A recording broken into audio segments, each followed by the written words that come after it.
Assalamualaikum warahmatullahi wabarakatuh. Halo, halo, apa kabar? Saya Hersu Arif. Senang sekali bisa kembali menjumpai Anda semua. Ini sedang geger banget ini di media-media dan juga apalagi di media sosial ya, karena musyawarah harian Suriah pengurus besar Nahdlatul Ulama yang digelar pada hari Kamis 20 November 2025 di Hotel Aston City, Jakarta, mengeluarkan keputusan yang ini sangat mengguncang nih ya. Dalam risalah resmi yang ditandatangani Rois Am PBNU, Kiai Haji Miftahul Ahyar dan pimpinan rapat, Ketua Umum PBNU Yahya Khalil Stakuf diminta atau diultimatum lebih tepatnya itu mengundurkan diri dalam waktu 3 hari. Jika tidak, Suriah menyatakan akan menempuh mekanisme pemberhentian secara formal. Keputusan itu menjadi pukulan politik yang serius bagi Yahya Stakuf karena dalam struktur NU, kedudukan Rois Am ini berada di atas ketua umum atau ketua tanfiziyah biasanya disebutnya begitu ya. Rois Am ini mewakili otoritas ulama sepuh, posisi yang secara kultural dan organisatoris memiliki legitimasi moral tertinggi dalam tradisi kaum Nahdliyin. Namun Yahya Stakuf tidak tinggal diam. Ini kakak kandung dari Yakul Khalil Qomas, ini penting dicatat ya. Begitu ultimatum itu beredar, dia langsung bergerak mengumpulkan ketua pengurus wilayah Nahdlatul Ulama se-Indonesia. Ini melakukan konsolidasi kekuatan struktur untuk mempertahankan posisinya.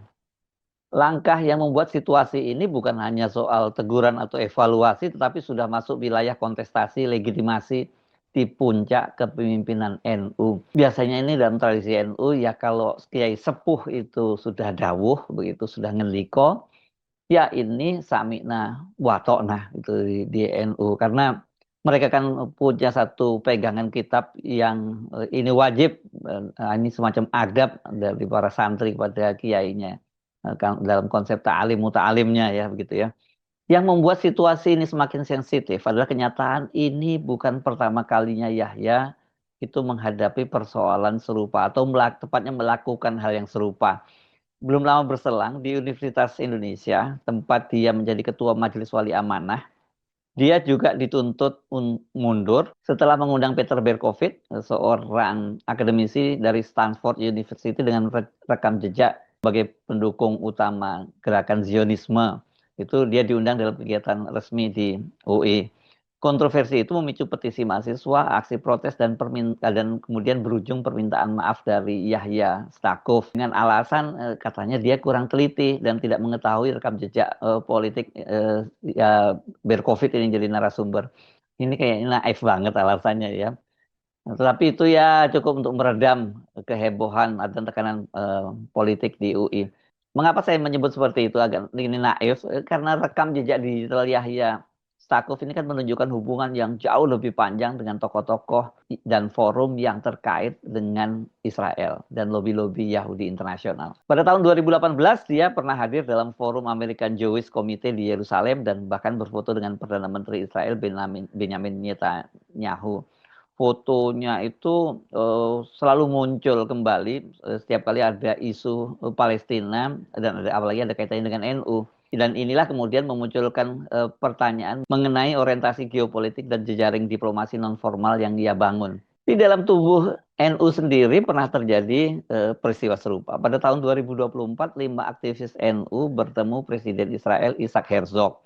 Mereka berdalih pertemuan itu dalam konteks dialog lintas agama. Tetapi PBNU waktu itu bersikap tegas. Kelimanya dipecat dan kehilangan posisi struktural. Karena itu kini jadi pertanyaan ya. Jika 5 aktivis NU bisa dipecat karena bertemu dengan Presiden Israel, apakah Ketua Umum PBNU Yahya Stakuf akan mengalami nasib yang sama? Mengingat ketika dia bertemu dengan Perdana Menteri Netanyahu pada waktu itu dia selamat aja dan dia padahal dia punya jabatan struktural juga di PBNU. Apalagi sikap Indonesia, baik negara maupun rakyatnya kan sudah jelas mendukung Palestina dan menolak Israel. Bahkan hingga menghadapi sanksi internasional seperti ancaman pembekuan kerjasama dan status tuan rumah Olimpiade oleh IOC setelah menolak atlet Israel bertanding di Jakarta. Dalam suasana geopolitik yang panas dan emosi publik yang meninggi akibat tragedi di Gaza, posisi moral NU dan konsistensi sikap kepemimpinan Yahya itu kini sedang diuji. Pemicu utama keputusan Suriah PBNU untuk mengultimatum Yahya Stakuf ini mundur atau dipecat ini setelah dia mengundang akademisi yang dikaitkan dengan posisinya yang pro-Zionis menjadi pemateri dalam Akademi Kepemimpinan Nasional Nahdlatul Ulama. Peristiwa itu berlangsung di Jakarta pada Jumat 15 Agustus 2025. Kayaknya rangkaian dengan yang kegiatan di UI ya. Dan salah satu pematerinya adalah Peter Berkovich. Ini dia seorang profesor hukum di Hoover Institution, Stanford, dan dia dikenal sebagai pendukung garis keras kebijakan Israel melalui beberapa tulisannya dan keterlibatan dalam kebijakan Amerika Serikat. Undangan terhadap Berkovich itu memicu kecaman dan tuntutan evaluasi internal dari beberapa unsur Suriah. Rais Am kemudian memerintahkan penghentian sementara AKN untuk dievaluasi. Sementara PBNU mengeluarkan permintaan maaf atas kekhilafan dalam proses undangan. Tujuan acara itu menurut panitia itu adalah pengayaan perspektif pemikiran global, pemikiran hak asasi dan perbandingan kebijakan untuk kader. Namun kontroversi muncul karena latar politik narasumber yang sensitif mengingat konteks agresi Israel ke Gaza. Ya dong, kalau kemudian berpikir soal hak asasi manusia, ini kan dia pendukung rezim yang sekarang sedang melakukan pembantaian di Gaza, itu yang saya kira jadi persoalan. Sebelumnya pada tanggal 23 Agustus, nah lihat ya rangkaiannya 23 Agustus, 25 Agustus, Peter Berkovich juga berbicara pada acara pengenalan sistem akademik Universitas di Indonesia itu pada program Pascasarjana UI. Ini digelar di Balairung UI di kampus Depok. Dan kehadiran Berkovich di UI memicu protes mahasiswa, aksi penolakan di kampus, dan kemudian petisi mahasiswa yang menuntut pencopotan Yahya dari jabatan Ketua Majelis Wali Amanah.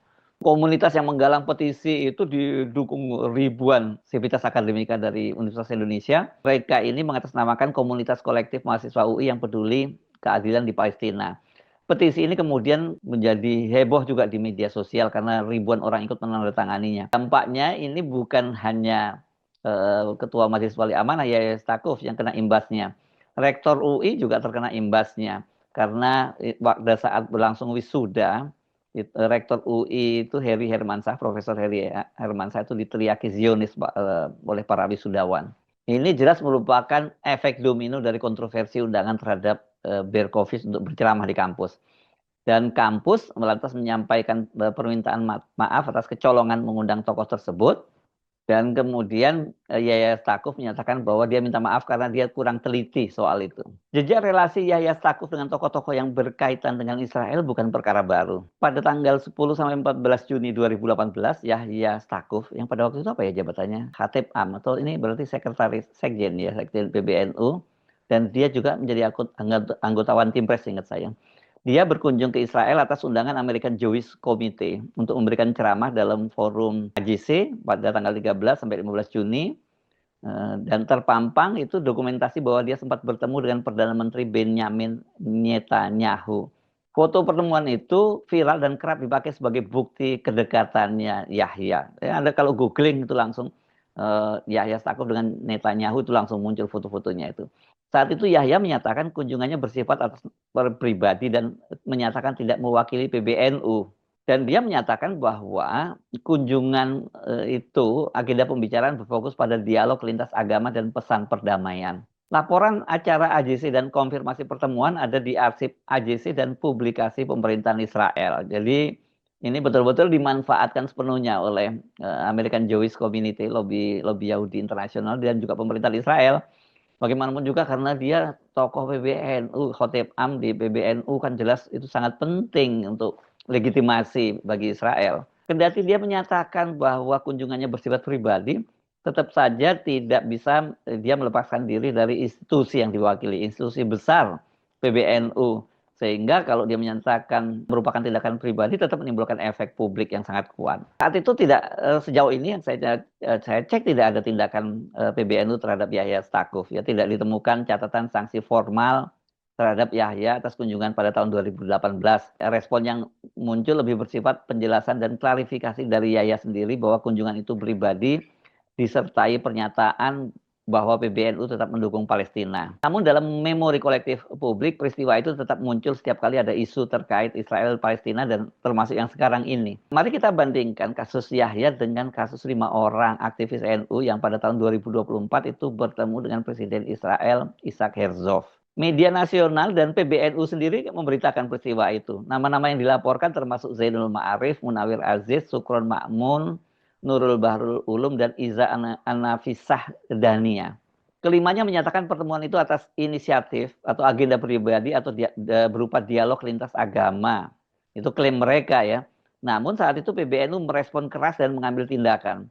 Tindakannya tegas, kelima tokoh tersebut diberhentikan dari posisi organisasi, dipecat, diberhentikan oleh PBNU. Kejadian itu tentu saja menjadi rujukan sekarang bagi publik dan media ketika melihat kasus dari Yahya Stakuf ini, karena komunikasi pertemuan dengan pejabat Israel dapat menyebabkan konsekuensi organisasi yang berat. Untuk memahami mengapa kemudian kasus ini menjadi serius di kalangan NU, karena tentu saja sikap dari NU sendiri sebenarnya tegas ya, para kiai-kiai sepuh tegas, tapi juga kita tidak bisa melepaskan konteks politik nasional karena pemerintah Indonesia dan mayoritas publik itu konsisten mendukung Palestina dan menolak normalisasi dengan Israel tanpa penyelesaian yang adil. Sikap ini membawa konsekuensi nyata di arena olahraga internasional. Setelah Indonesia menolak memberikan visa kepada kontingen senam Israel untuk kejuaraan dunia senam artistik tahun 2025 ini di Jakarta. Komite Olimpiade Internasional IOC menyerukan Federasi Internasional untuk menahan penyelenggaraan acara di Indonesia dan menangguhkan pembahasan soal hak Indonesia menjadi tuan rumah Olimpiade 2036 sampai ada jaminan non-diskriminasi. Langkah-langkah ini menunjukkan bahwa pilihan politik domestik tentang Israel memiliki dampak internasional yang konkret dan sikap pemerintah Indonesia jelas, tidak mundur selangkah pun dalam soal itu. Dalam konteks demikian, tokoh publik yang dianggap mendekati Israel menghadapi presiden sanksi politik dan reputasi. Nah, sekarang pertanyaannya, apakah nasib Yahya Stakuf ini akan berakhir seperti 5 aktivis lainnya? Karena satu, kegiatan legal institusional ini keputusan Suriah, dan kedua, kekuatan konsolidasi dukungan internal di kalangan PBNU Tanfizyah ini akan jadi tarik menarik dari situ ya. Dari sisi aturan di NU jelas keputusan Suriah yang dipimpin Rais Am memiliki bobot mengikat dan menjadi rujukan moral. Dan ini menjadi basis kuat bagi langkah pemberhentian bila Suriah dan forum pengambilan keputusan lain kesepakatannya berbeda. Ini posisi Yahya Stakuf ini kan memang nggak sekuat Gus Dur ya, Abdurrahman Wahid dulu. Ketika dia misalnya berbeda pendapat dengan Rais Am, posisi dia tetap lebih kuat. Yahya tentu saya kira berbeda. Tapi mari kita ikuti perkembangan berikutnya bagaimana. Apakah langkah konsolidasi pengurus wilayah se-Indonesia itu bisa membendung langkah pemberhentian administratif jika kemudian mayoritas struktural berpihak kepadanya? Secara presiden ketika PBNU bertindak tegas terhadap 5 aktivis pada tahun 2024, itu menunjukkan Suriah dan atau PBNU sanggup menjatuhkan sanksi keras untuk menjaga citra organisasi.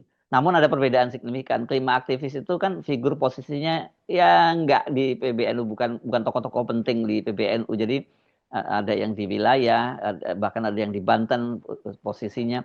Ini lebih mudah diputuskan oleh PBNU karena level struktural mereka itu nggak cukup menentukan seperti ketua umum PBNU. Ketua umum PBNU atau ketua Tanfizyah ini kan adalah jabatan puncak eksekutif dan proses pemberhentiannya melibatkan mekanisme yang lebih kompleks serta implikasi politik nasional. Dengan kata lain, bisa terjadi pemecatan, tapi bisa juga terjadi jalan tengah, misalnya kompromi-kompromi, penegasan aturan, evaluasi terbuka, dan konsolidasi. Hasil akhirnya akan bergantung pada keseimbangan kekuatan Suriah dan dukungan Tanfizyah dalam tekanan publik dan pemerintah. Faktor eksternal memperbesar tekanan. Posisi kuat pemerintah dan suasana emosi publik terkait pembantian di Gaza meningkatkan sensitivitas. Sehingga Suriah kemungkinan lebih terdorong untuk mengambil keputusan tegas agar menjaga kredibilitas NU di mata umat dan publik nasional. Pada titik ini semuanya kembali pada satu pertanyaan besar. Apakah ultimatum Suriah akan menjadi akhir bagi karir Yahya Stakuf sebagai Ketua Umum PBNU, atau dia akan berhasil mengkonsolidasikan kekuatan dan bertahan seperti sebelumnya ya, ketika dia juga pada waktu itu, tapi tekanannya pada waktu itu lebih pada eksternal, bukan internal. NU sekarang ini sedang berada di persimpangan antara menjaga konsistensi sikap historis anti-Israel dan pro-Palestina atau membiarkan manuver personal tokoh puncaknya mengaburkan garis moral yang selama ini dianggap tidak bisa dinegosiasikan. Kita harus ingat loh, NU bukan hanya organisasi keagamaan, ini adalah institusi dengan pengaruh politik, sosial, dan kultural yang sangat besar. Bahkan lebih luas dari struktur formal negara. Karena itu apapun keputusan akhirnya dampaknya tidak hanya menyentuh internal NU tapi juga posisi Indonesia dalam geopolitik global, citra solidaritas Palestina di Asia Tenggara dan stabilitas politik menjelang tahun-tahun penting berikutnya. Sementara itu waktu 3 hari terus berjalan dan publik sedang menunggu apakah PBNU akan menegakkan presidennya sendiri atau sejarah akan memilih jalur yang berbeda. Saya Arsu Arif, sampai jumpa lagi. Wassalamualaikum warahmatullahi wabarakatuh.